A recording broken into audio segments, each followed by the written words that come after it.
Assalamualaikum warahmatullahi wabarakatuh. Apa kabar semua? Jumpa lagi dengan saya Dina dalam pembelajaran Bahasa Indonesia KD 3.4 Ciri Kebahasan Novel Sejarah. Tujuan pembelajaran kita yang pertama yaitu mengetahui dan mampu mengidentifikasi ciri kebahasan novel sejarah. Kemudian yang kedua, mampu menulis novel sejarah pribadi melalui pemahaman ciri kebahasannya. Untuk tujuan yang kedua ini, silakan Anda semua aplikasikan sendiri ya. Baik, kita lanjut ya. Ciri kebahasan novel sejarah itu ada 6 ya. Yang pertama yaitu pronomina, kata ganti orang. Yang kedua adverbia atau kata keterangan. Yang ketiga konjungsi waktu. Yang keempat keterangan waktu. Yang kelima verba material. Dan yang keenam descriptive language.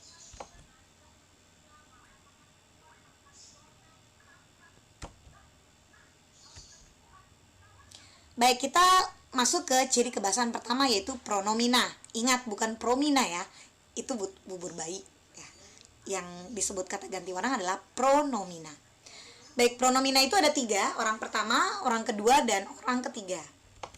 Contoh untuk pronomina orang pertama ada 2 juga ya, terbagi 2, yaitu tunggal dan jamak. Tunggal contohnya aku, saya. Jamak itu contohnya kami, kita. Kemudian untuk orang kedua ada juga 2 ya, sama terbagi 2, yaitu tunggal dan jamak. Untuk tunggal contohnya kau, kamu, Anda, dan untuk jamak kalian.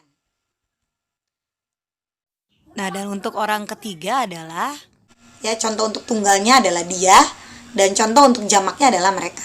Jadi pronomina ini selalu punya 2 jenis ya, ada tunggal, ada jamak. Nah, selanjutnya adalah adverbia atau kata keterangan. Kata keterangan adalah kata-kata yang memberikan nuansa ya, bisa memberikan nuansa sifat pada suatu kondisi. Letaknya biasanya di depan atau di belakang kata kerja. Contohnya adalah perlahan-lahan, akan, ingin, harus, sangat, amat, dan paling. Nah, selanjutnya adalah ciri keterangan waktu ya, atau konjungsi temporal.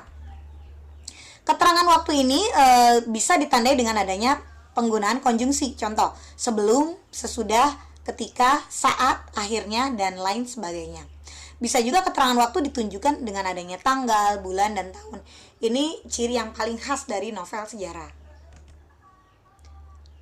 Ciri selanjutnya adalah descriptive language atau bahasa pemaparan, ya, penggambaran. Ungkapan-ungkapan penggambaran waktu, tempat, dan suasana. Kita lihat. Setelah Majapahit runtuh pada 1527, Jawa kacau balau dan bermandi darah. Di sini ada ya descriptive language-nya, yaitu yang waktu ditandai dengan 1527, tempatnya adalah Jawa ya, sedangkan suasananya adalah kacau balau. Kemudian selain itu ada ciri ungkapan gaya bahasa dan peribahasa dalam novel. Contohnya di sini adalah kutipan dari Bumi Manusia Pramudia Anantatur. Di sini ada kutipan, kalian boleh maju dalam pelajaran, mungkin mencapai deretan gelar kesarjanaan apa saja, tapi tanpa mencintai sastra, kalian tinggal hanya hewan yang pandai. Nah, hewan yang pandai ini adalah ungkapan ya, tidak sebenarnya.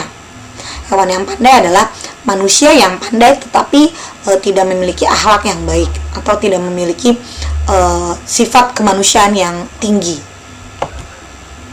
Selanjutnya adalah ciri verba material.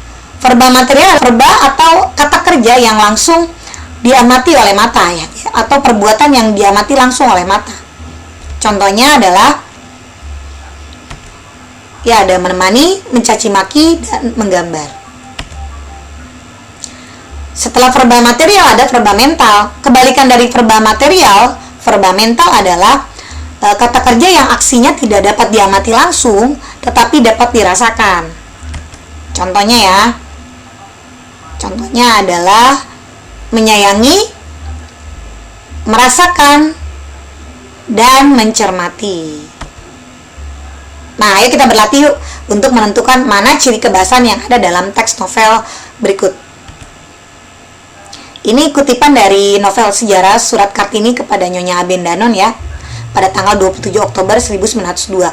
Disebut teks novel kurang tepat, tapi lebih tepatnya biografi dari Kartini.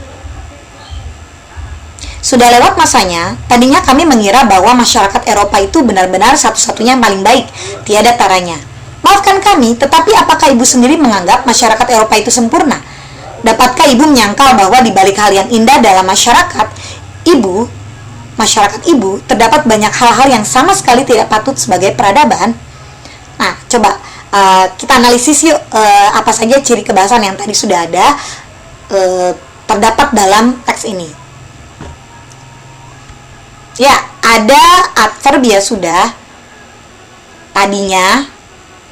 Kemudian ada kata ganti orang, seharusnya orang pertama jamak ya. Kemudian ada verba material, ada adverbia lagi, dan adverbia lagi. Jadi yang dominan adalah adverbia atau kata keterangan. Mungkin banyak ya jenis-jenis atau ciri kebahasaan lain yang kalau kita lihat sangat banyak ya. Namun biasanya di dalam ciri kebahasaan teks novel sejarah, ciri-ciri tadi yang paling dominan. Baik, sebelum mengakhiri pembelajaran ini, apa saja sih ciri kebahasaan teks novel sejarah? Mari kita simpulkan. Yang pertama yaitu adanya pronomina atau kata ganti orang. Yang kedua adanya adverbia atau kata keterangan. Yang ketiga adanya keterangan waktu atau konjungsi waktu atau konjungsi temporal. Adanya konjungsi waktu yang tadi ya, keterangan waktu, konjungsi waktu. Kemudian ada verba material dan ada juga verba mental. Ada beberapa yang tidak disebut yaitu yang tadi ya, ada ungkapan dan ada descriptive language.